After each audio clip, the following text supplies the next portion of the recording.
నమస్కారం ఆర్కే టీవీకి స్వాగతం. నా పేరు శ్రీనివాస్. ముందుగా హెడ్లైన్స్. జిల్లాలో కోలాహలంగా వినాయక చవితి నవరాత్రి ఉత్సవాలు. వినాయకుడి మండపాల వద్ద దీపారాధన, అన్నదాన కార్యక్రమాలు నిర్వహించిన భక్తులు. జిల్లాల పునర్విభజనపై అన్ని జిల్లాల కలెక్టర్లతో వీడియో కాన్ఫరెన్స్. ఈ నెల 11న నూతన జిల్లాలు ఏర్పాటు చేయాలని ఆదేశం. ప్రభుత్వ సీఎస్ రాజీవ్ శర్మ. జిల్లా కేంద్రంలో ప్రజాకవి కాళోజీ 102వ జయంతి వేడుకలు. పూలమాలలు వేసి నివాళులర్పించిన టీఆర్ఎస్ ఫౌండర్స్ సభ్యులు.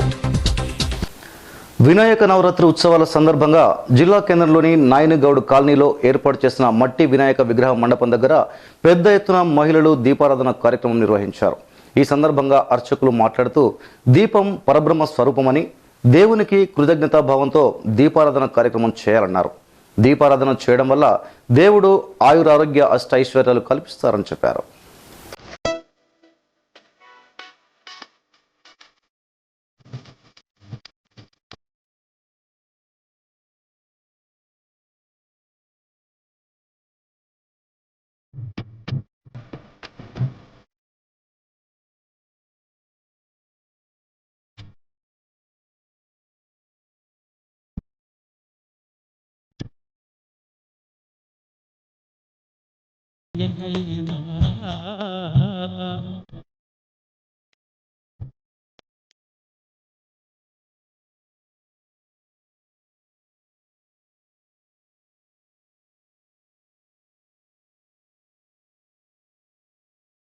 శ్రీ గణేశాయ నమః.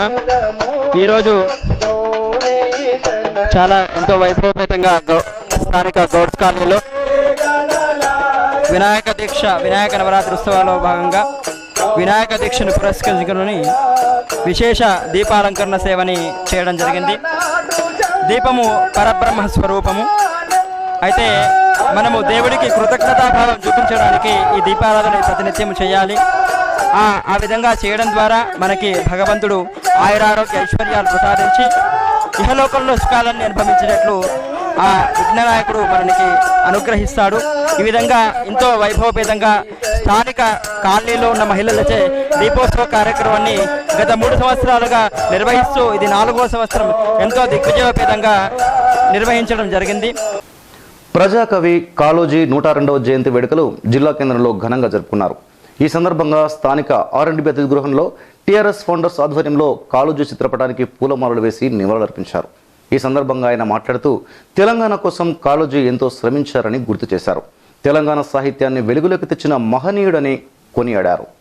ప్రజాకవిగా, సామాన్యుని గుడవనే తన గుడవగా, సామాన్యుని కష్ట నష్టాలని అక్షర రూపంలో మార్చి ప్రజలందరికీ సామాన్యుల బాధల్ని కష్టాల్ని నివేదించినటువంటి ప్రజాకవి కాళోజీ నారాయణరావు గారి జయంతి వేడుకలని ఆయన స్వప్నించినటువంటి తెలంగాణ రాష్ట్రంలో జరుపుకోవడం సంతోషంగా ఉంది. టీఆర్ఎస్ ఫౌండర్స్ ఫోరం తరఫున అప్రజాస్వామికాన్ని, భూస్వామి దారి పెత్తందారి వ్యవస్థని వ్యతిరేకించి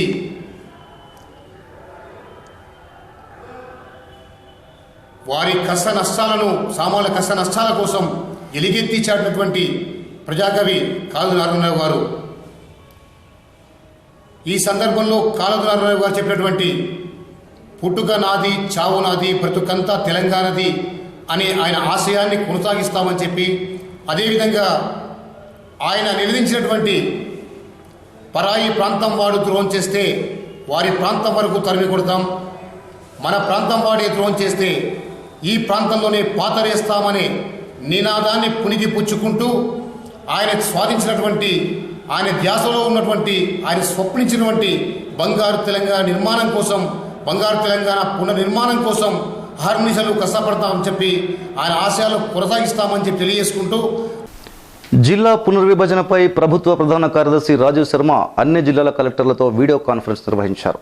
ఈ సందర్భంగా ఆయన మాట్లాడుతూ వచ్చే నెల 11వ తేదీన నూతనంగా ఏర్పాటు చేస్తున్న జిల్లాలు, డివిజన్లు, మండలాలు పనిచేయాల్సి ఉంటుందని సూచించారు.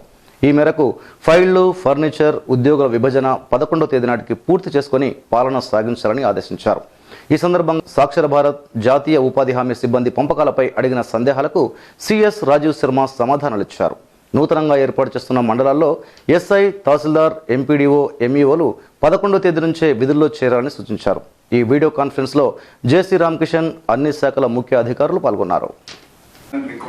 And one copy will go to Apollo because the services guys want to also have a track of how many people are there and the structure which is going to be there. If you have already sent it, does not matter. Please send another copy to both. One to CG and Apollo is the Deputy Secretary Services Department. Pallerla Hanumantharao వర్ధంతిని Congress party ఆధ్వర్యంలో ఘనంగా జరుపుకున్నారు. జిల్లా కేంద్రంలోని తిరుమల తిరుపతి మండపం సమీపంలో గల హనుమంతరావు విగ్రహానికి కాంగ్రెస్ నాయకులు పూలమాలలు వేసి నివాళులర్పించారు. ఈ సందర్భంగా కాంగ్రెస్ సీనియర్ నాయకులు మాట్లాడుతూ పల్లెర్ల హనుమంతరావు బడుగు బలహీన వర్గాల అభ్యున్నతి కోసం ఎంతో కృషి చేశారని తెలిపారు. ఆయన ఆశయ సాధన కోసం కాంగ్రెస్ నాయకులు, కార్యకర్తలు కృషి చేయాలని పిలుపునిచ్చారు.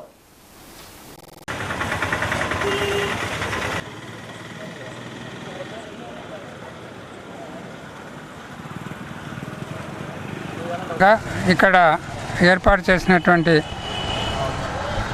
కార్యక్రమానికి మీరందరూ వచ్చినందుకు స్వాగతం.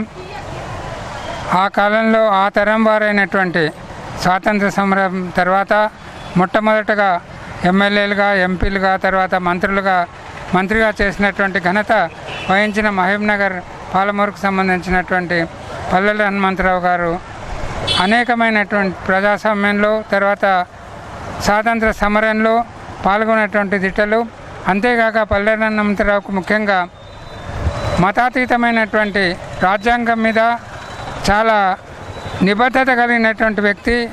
హిందూ ముస్లింల ఐక్యత కానీ, అనేక మతాల్లో ఐక్యత కానీ, తర్వాత దళిత జాతుల యొక్క ఉద్ధరణలో కానీ వారు పాల్పంచుకున్నటువంటి అనేకమైన సందర్భాలు మనకు జ్ఞాపకం ఉండాల్సిన అవసరం ఉంది. ఇప్పటి తరాలకు రాజకీయంలో ప్రత్యేకంగా మతం మీద, కులం మీద చేస్తున్నటువంటి రాజకీయంలో అప్పటి వారి యొక్క అడుగుజాడలను నడవటం చాలా అవసరం అని చెప్పి నేను సందర్భంగా భావిస్తూ వస్తున్నాను. తహసీల్దార్ల సంఘం జిల్లా అధ్యక్షుడు అమరేందర్ పాలమూరు పట్టణంలోని టీచర్స్ కాలనీలోని తన నివాస సమీపంలో ఏర్పాటు చేసిన వినాయక విగ్రహం వద్ద యజ్ఞం నిర్వహించారు. వేద పండితుల మంత్రోచ్చారణల మధ్య ప్రారంభమైన ఈ యజ్ఞానికి స్థానికులు, మహిళలు పెద్ద ఎత్తున తరలివచ్చారు. యజ్ఞం అనంతరం భక్తులకు అన్నదానం చేశారు. ఈ సందర్భంగా మహిళలు మాట్లాడుతూ లోకశాంతి కోసమే ఇక్కడ యజ్ఞం చేశామని, ఆ వినాయకుడి ఆశీస్సులతో ప్రజలంతా సుఖ సంతోషాలతో సౌఖ్యంగా ఉండాలని ప్రార్థించినట్లుగా తెలిపారు.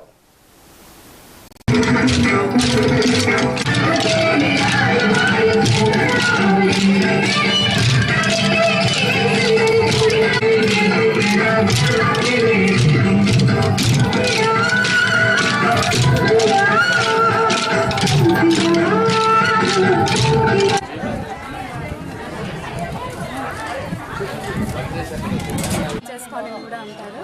ఇక్కడ మేము అందరం కలిసి ఎప్పుడు వినాయక చవితిని జరుపుకుంటాము. యజ్ఞం చేస్తాము, మళ్ళీ అన్నదానము అన్నీ చేస్తాము. కాలనీ అందరూ కలిసి మంచిగా చేసుకుంటాము.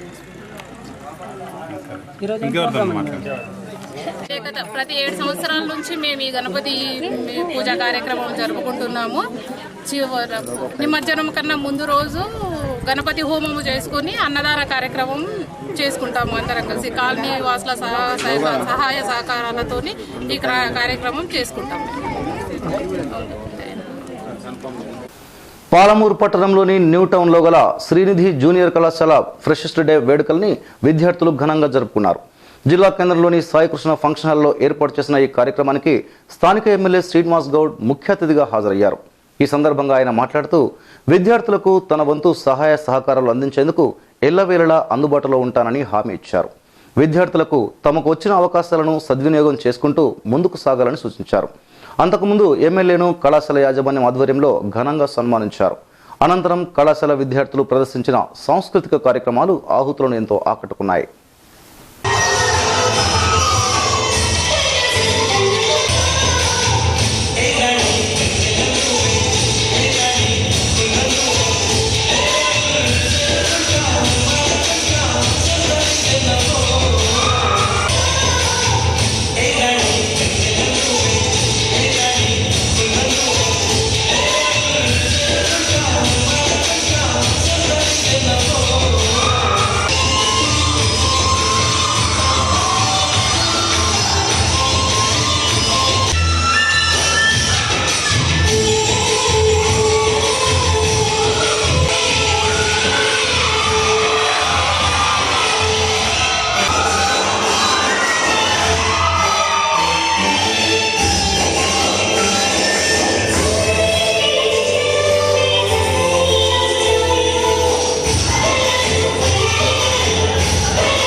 మీకు ఎలాంటి సహాయ సహకారాలు ఉన్నా చదువులో కావచ్చు, చదువుకున్న తర్వాత ఉద్యోగాలు కావచ్చు, ఇంకా ఏ రకమైనటువంటి ఇబ్బందులు ఉన్నా కూడా అన్ని రకాల ఇబ్బందులలో ఒక శాసనసభ్యుగా కాకుండా మీ అన్నగా ఎల్లప్పుడూ మీకు అన్ని రకాల సహాయ సహకారాలను అందించడానికి ఎప్పటికీ కూడా నేను ఉంటానని చెప్పి మీ అందరికీ తెలియజేస్తూ ఇలాంటి ఇంకా ఎన్నో పెట్టి మంచి విద్యార్థులను తీర్చిదిద్దాలని చెప్పి తగినంగా మీకు తెలియజేస్తూ ముగిస్తున్నాను. జై తెలంగాణ.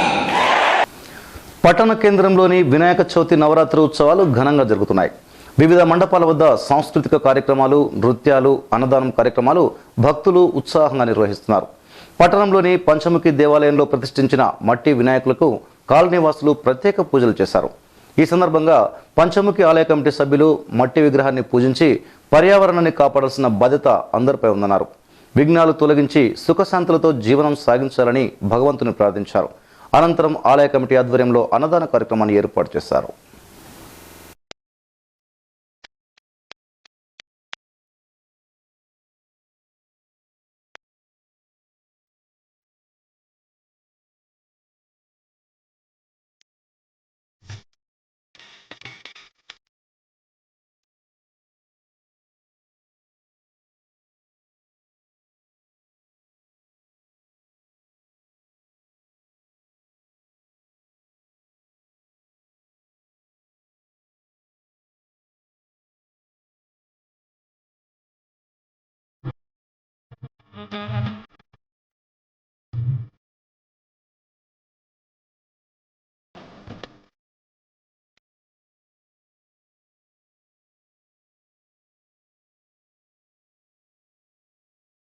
అందరికీ నమస్కారం. అందరికీ వినాయక చవితి శుభాకాంక్షలు. శ్రీ పంచముఖి కాలనీలో గత వినాయక చవితి నుంచి నిర్విరామంగా ప్రతిరోజు పూజా కార్యక్రమాలు, ప్రసాద వితరణ మరియు సాంస్కృతిక కార్యకలాపాలు దాదాపు ఒక 4 సంవత్సరాల నుంచి నిరంతరంగా జరుగుతున్నవి. దీనికి కాలనీవాసుల సహకారం ఎంతో ఉంది. ఇది చాలా అభినందనీయం ఇది. కాబట్టి ఈ సహకారాన్ని మిగతా కాలనీలలో కూడా ఇదే యూనిట్ని ప్రదర్శించి చేస్తే మనమందరం చాలా సంతోషంగా ఉండొచ్చు. Thank you madam. ఇక్కడ వినాయక చవితి 2012 నుంచి ప్రతి సంవత్సరం చాలా ఘనంగా జరుపుకుంటున్నాము. ఇదంతా కాలనీ వాసుల ప్రోత్సాహంతో చేసుకుంటున్నాము. మేము 3 ఇయర్స్ నుంచి మట్టి వినాయకుని పెడుతున్నాము. ఈ మట్టి వినాయకుడి వల్ల మంచి జరుగుతుంది. ఈ ప్లాస్టర్ ఆఫ్ పారిస్ వద్దనుకొని చేస్తున్నాము. ఈ విధంగా అన్ని కాలనీలో ఈ విధంగా చేయడం వల్ల ప్రకృతికి ఇబ్బంది కలగకుండా ఉంటుంది. కాబట్టి అందరూ ఈ విధంగా చేయండి. ఎట్ ది సేమ్ టైం ఇలా యూనిటీగా పనిచేయడం వల్ల హిందూ ధార్మికత, హిందూ ధర్మము, హిందువులందరూ ఏకతాటిగా నిలబడి ఒక టీం వర్క్గా పనిచేయడానికి అవకాశం వచ్చినట్టు ఉంటుంది. కాబట్టి ఈ విధంగా ప్రతి కాలనీలో అందరూ యూనిట్గా పనిచేస్తే బాగుంటుందని కోరుకుంటున్నామండి. ఇవి బులెటిన్ విశేషాలు. మరో బులెటిన్లో మళ్ళీ కలుసుకుందాం. అంతవరకు చూస్తూనే ఉండండి ఆర్కే టీవీ, ప్రతిదృశ్యం ప్రజాపక్షం.